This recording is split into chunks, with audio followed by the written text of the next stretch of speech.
Hello there. I'm Joe Ruggiero, and welcome to my podcast, Inspired, and the people who inspired me.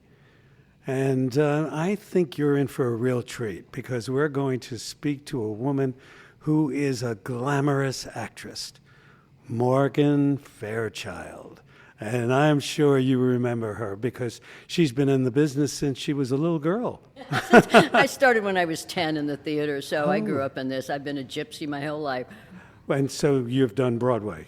I haven't done Broadway, I've done off-Broadway. Uh-huh. Well, I did one show that was considered Broadway, but it wasn't in the 40th Street, so it was at the Promenade Theater, which is further uptown. Uh-huh. But how do you think of what's going on with Hollywood now? Oh, God, Joe, it's so scary what's happening right now. It's like the whole industry has just died. It's something I never thought I would see happen.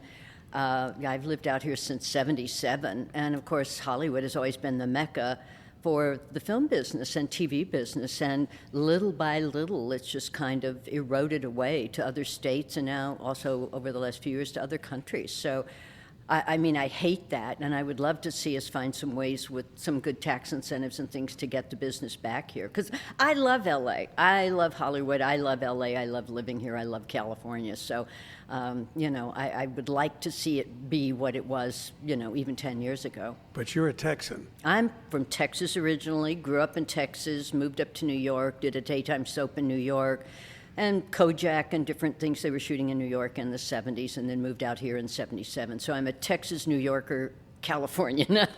Well, I think you epitomize glamour, but you haven't always played a good girl. Oh, honey, I've made a whole career out of playing bitches. I mean, it's like, no. It's kind of funny because with the way I look, with the little pointy nose and everything, I always thought I'd make a career playing ingenues and was worried about, when you outgrow the ingenue phase. And instead, I have made a whole career out of playing bad girls. When I first got out here, my first job in Hollywood was playing a blind ex-Peace Corps worker with Patrick McGowan in a show called Rafferty that he had. And, of course, I was thrilled to be working with an icon who created The Prisoner and Secret Agent Man and all those things. A brilliant actor. And I'm thinking, now they're not going to make me do all the glam stuff I had to do in New York. And, of course, that was short-lived. My first TV movie was with Chuck Fried, who was the king of TV movies at that time. And it was basically a ripoff of Carrie, which had come out the previous year, the telekinesis and all of that. And so Kay Lenz was playing the Carrie part. And so that was taken, and she was the queen of TV movies at that moment. And then there were two other pretty good women's parts. One was the evil sorority queen, and one was Carrie's sister, who is torn between her love for her sister and wanting to get in the sorority and be a hot person. And so, so I came in, and Chuck had me read for the sorority queen, and he said, "You got it, honey." And I said, well, I'd really like to, I'd really like to read for the sister because I think she has more gray areas.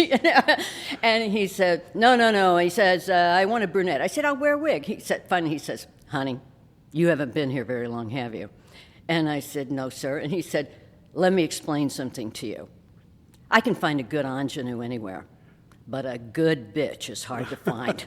And if the bad guy doesn't work, the whole thing doesn't work. He said, think of Shane without Jack Palance. Right. Think of all the movies that the bad guy, Right. drives the whole story. And he said, and you got it.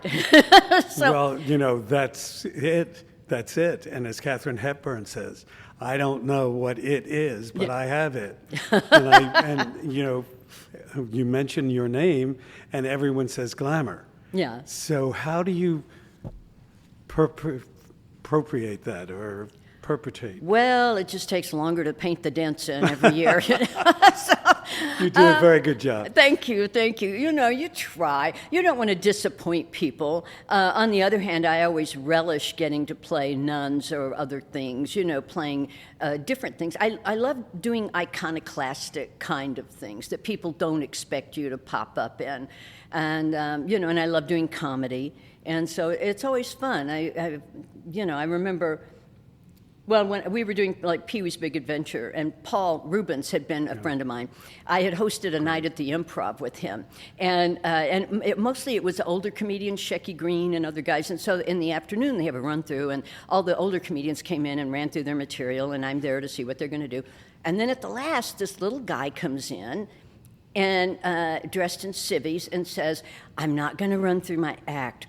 I just want to let you know, I won't hurt you." And I'm like, oh, okay, okay.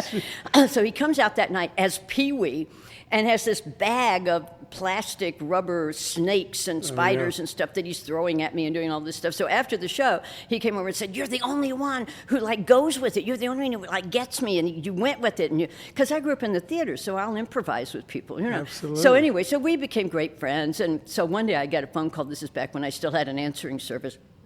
And the answering service says, "We have Pee Wee Herman on the line." And I got on. I said, "Paul, I know your real name. You don't have to say it's Pee Wee Herman." So he said, "Well, I got a big favor to ask." So I said, "Yeah." And he said, "Well, I'm doing my first movie." I said, "Great." And he said, "But we have no money. We're doing it on a shoestring. We have no money. And I need some celebrity cameos." And everybody's turned us down. And I said, okay. I said, "Don't tell everybody that everybody's already turned you down." And he said, "We have no money." I said, no, I got the part about no money. But, like, when do you want to shoot? Because I'm doing Falcon Crest, and I don't know. Thursday? I said, okay, let me call. So I call Falcon Crest. I get free for the day. Show up. He and the director, they've gotten loaned the back lot at Warner Brothers. And so they're shooting this ninja fight, in the back area there. So I took him aside and said, "Hey, guys, 4.5 years of Kung Fu in Chinatown in New York. I can do the ninja fight for you, other than falling out of a tree, because if I break my leg, Falcon Crest is going to sue me." Right. So I do the ninja fight, and then Jim Brolin arrives as Pee-wee. And, we haven't seen a script. We have no idea what's going on. So they say, just look at each other and say, "I know you are, but what am I?" And we're like, "Well, what does it mean?" And they said, "It doesn't matter. It'll be funny in context." And, we have no script. We have no sides. We don't know what we're doing. So we do that a little bit, and then we're finished. And so I looked at Jim, and I said, "Do you have to go anywhere today? Are you working?" And he said, "No." "Are you?" And I said, "No, I got the day off, So I said, "You want to do more?" And he's, "Well, let's see." So we go over to Paul and Tim Burton. It was his first movie. And I said, "Guys, you got us for the day. You want to do something else?" So they look at each other, and Tim says, "We've only got the back lot here. What else can we do?" So Jim, who I had done the hotel pilot with, says, "Let me make a call." So he calls Aaron Spelling. They're not shooting on the Fairmount set that day on hotel. So Aaron loans us the hotel lobby set. So we get in there, and Jim becomes a big game hunter, and I'm a spy, and Paul is bellhop, and you hear paging Mr. Herman, and we improvise this whole scene that's in the movie that people seem to remember a lot because of paging Mr. Herman. And it's all just improvised, like Mickey and Judy putting on a show in the barn. Exactly. Yeah, now, but great fun, and just feeling creative, feeling like you're just doing something to help out a friend and having fun. That's part of it. Now, you are known for Falcon Crest, I believe.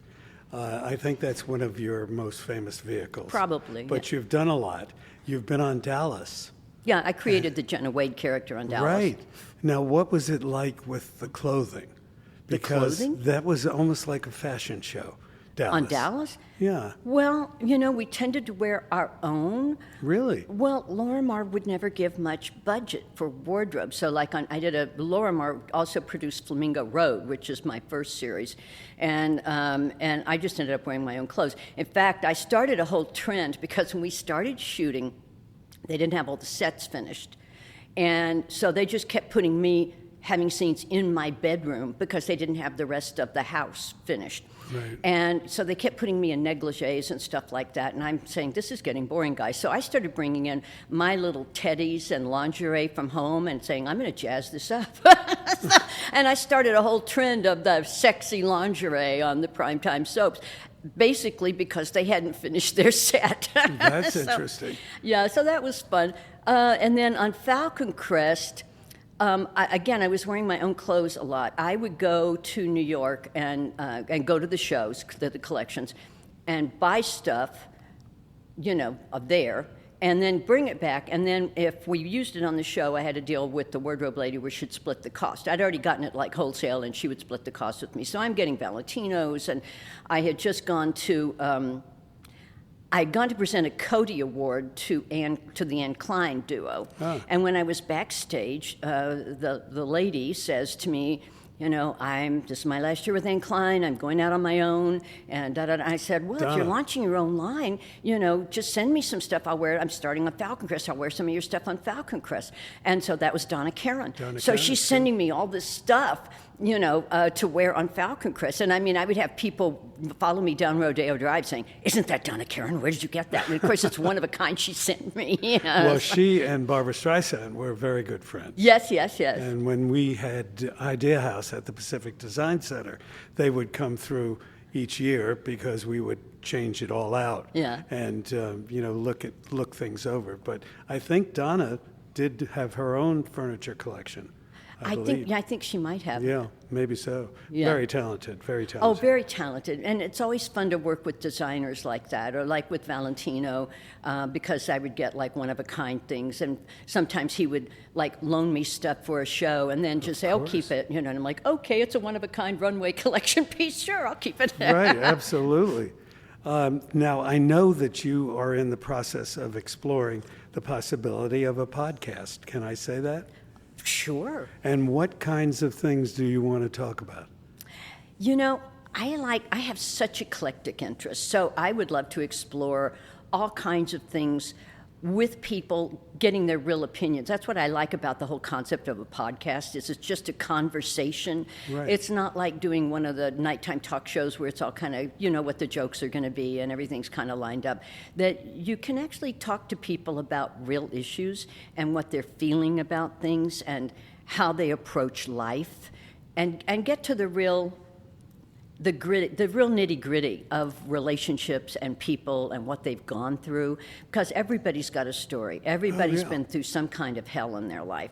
And I find it interesting, like how they've dealt with it and how they've risen above it, as well as what's going on in the world. I wanted to be a doctor, a paleontologist when I was a kid, so I have odd hobbies. Like one of my hobbies is emerging viruses and epidemiology, so I worked with Dr. Fauci all through the 80s on AIDS and testified before Congress to get funding for AIDS research. And I try to update people right now on Twitter and Blue Sky and everything on my COVID, on all the COVID and the long COVID and the repercussions of COVID, because people are thinking it's over and it's not over. No. So some is educational and having people on who might help educate people, and then also what I call the feeling good thing. I kind of discovered during COVID, because I was on Twitter, but I kind of discovered during COVID, so many people were shut up in their apartments and cold and freezing. And I'm so lucky I'm here in California. Gym is closed, so I'm going for these walks every day.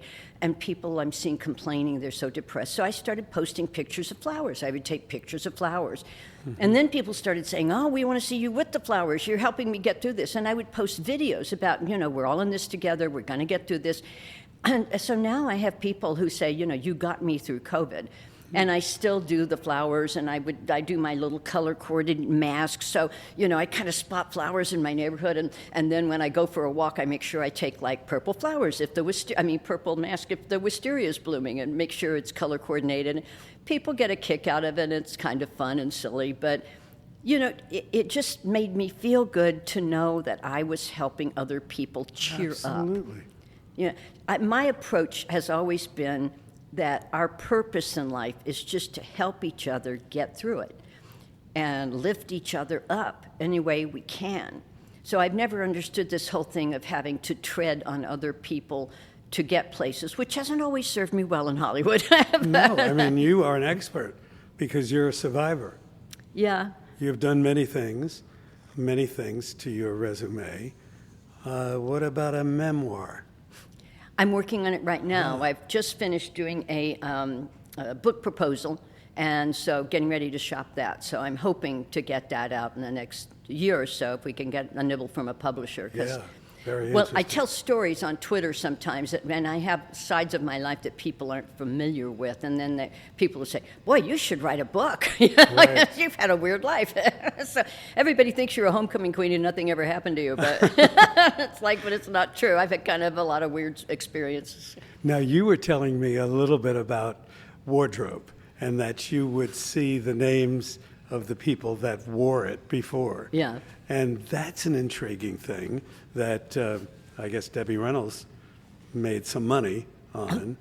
But what about the wardrobes that people wore? They tended to be tiny, right? Yes, older actors men and women, tended to be kind of small. Yeah. So at that point, I was very skinny, so I was lucky I could fit into things. Anything. Oh yeah, but the quality of the material. When I first got here, we were talking about when I was shooting The Dream Merchants, which was a miniseries based on one of the Harold Robbins trilogies about Hollywood. So it went from 1912 to 1928, and it was one of those big all-star cast things, and great fun for me because I'm suddenly working with people I grew up watching and everything. And but it was fun just going into the wardrobe. So the guys were coming out saying, "Oh my God, look, Gary Cooper wore this," because they would sew the name into the wardrobe of Right. who it was made for and what movie. And I think one of them was High Noon, and so the guys were excited. I was thrilled also because for women, it went from the embroidered kind of gossamer voile kind of beginnings in 1912 with the big hats and everything to, I'm a flapper, I'm playing the Joan Crawford character dancing on a baby grand piano in this silk mousseline it's one of those, it was the most beautiful dress I've ever seen. I remember it to this day. It started like icy, almost white at the top, very just chemise, sleeveless, just no shape to it, straight down. Silk mousseline that it went from icy blue all the way to a deep royal at the bottom. And it looked like nothing on the hanger. But when you put it on, every time you moved, it was like, Yeah. the whole dress would go down your Absolutely. body. So sexy. And looked like nothing on the hanger. But they're doing a Charleston on a baby grand. This is what you think Hollywood is when you're a kid. Right. Isn't that the truth? Yeah. Well, what things have you realized about Hollywood now that you've been in it so long that you've met just about everyone who's been a player? Is the I've been glamour very gone? fortunate. I've met and or worked with so many great people.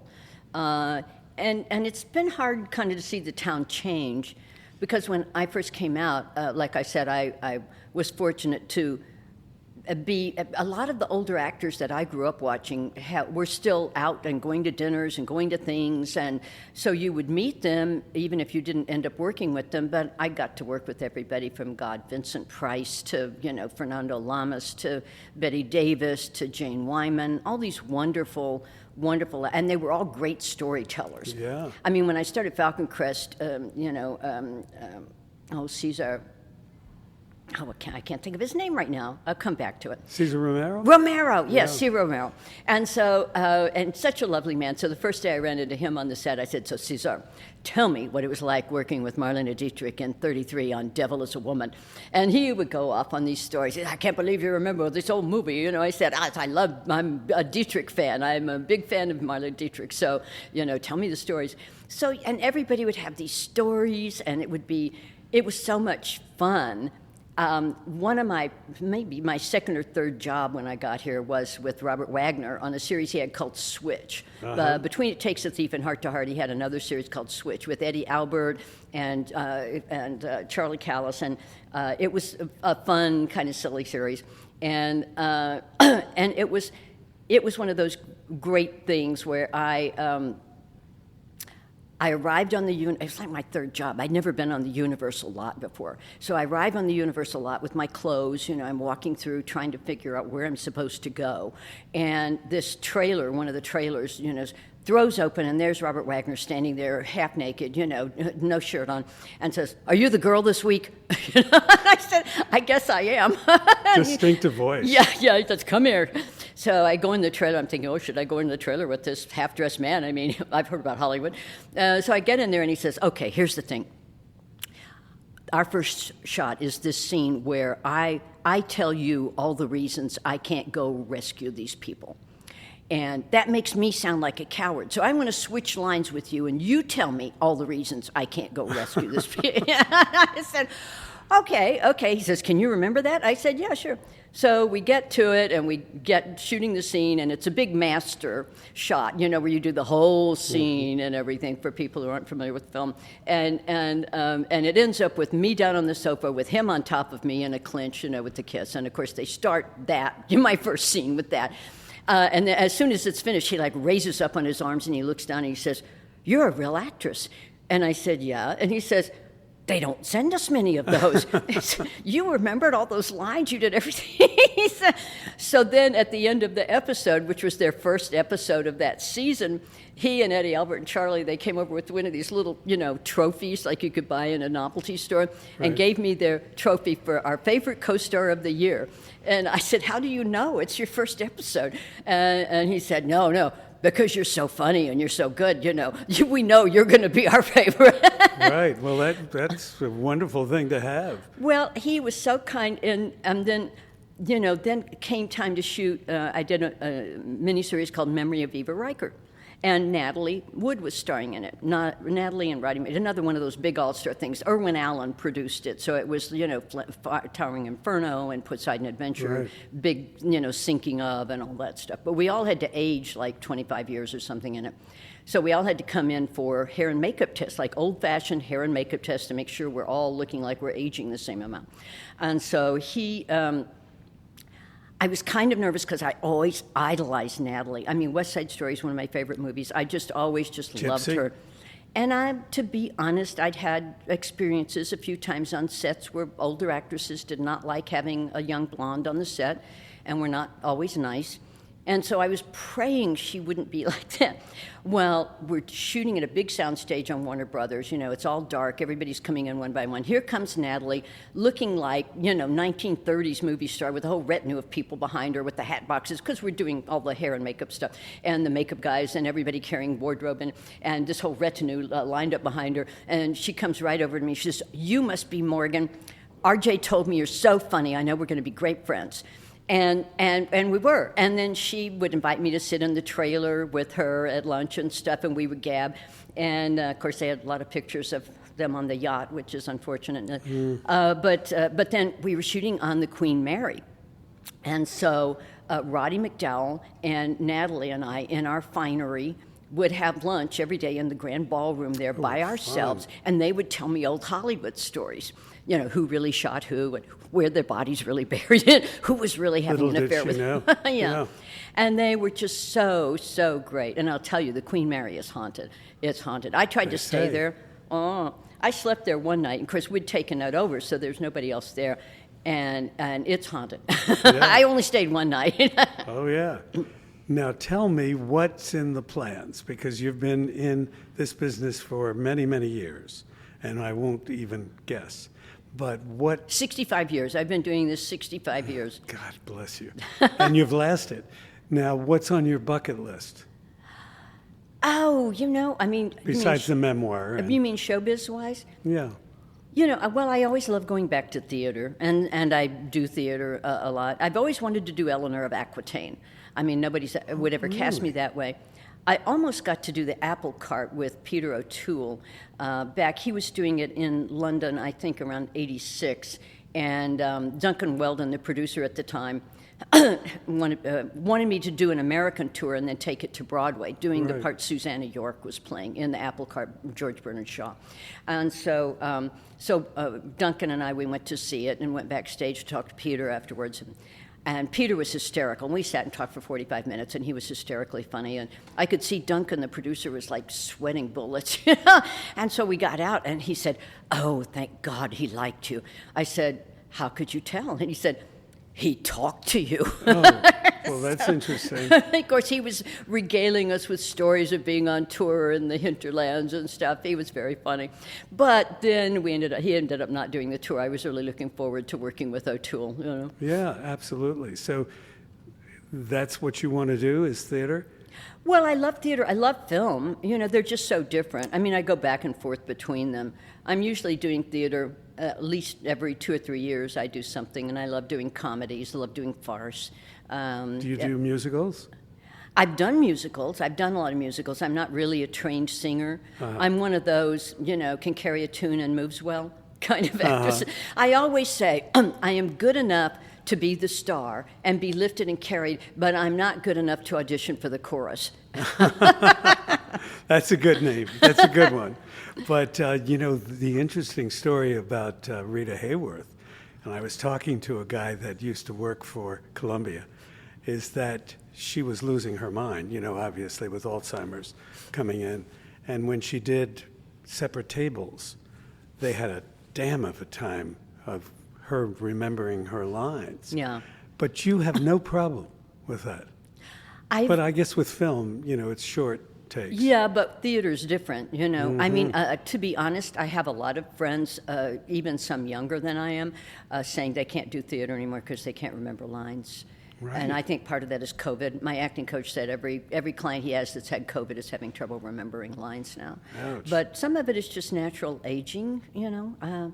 I've been fortunate. I take a lot of probiotics and stuff that are geared toward preventing Alzheimer's and Parkinson's and different neurodegenerative diseases and stuff. I'm a science nerd. I do a lot of scientific research on everything. And my fiance had Parkinson's, so I started doing a lot of research on Parkinson's and neurodegenerative diseases and things. So. Well, Anne Margaret had, you know, her husband was with, I guess, the Lou Gehrig disease. Yeah. And there was no prevention. But now I see they're able to make strides with helping people that have. Well, they are. I had a close friend whose husband also died of ALS. And I'm worried because of the cuts that are being made to all our research and funding, because they were right on the edge of maybe finding some good things for Alzheimer's, and I think that funding's been cut. So I'm hoping they'll see a way to go back and take that back and rescind that, although you'll lose a lot of scientists and research that was in progress. Once you stop a protocol, you kind of have to start over again. So, do you have any desire of getting into politics? Not really. Running for something? Not really. I mean, people have tried to recruit me over the years for different things. You know, I don't know. I think I'm a bit long in the tooth to start now. I'm getting to be the age where they're saying you should retire if you're that age. No. Not anymore. Not in Congress that we see. You know, I just love talking to you. Well, thank you. Thank you for spending this time. You're a good talker. You're intelligent, you're smart, and you really know this business, don't you? Oh, well, thank you. Thank you for having me. And thank you for being such a sweetheart. It's been a joy to talk to you. Thank you. Thank you. Thank you very much.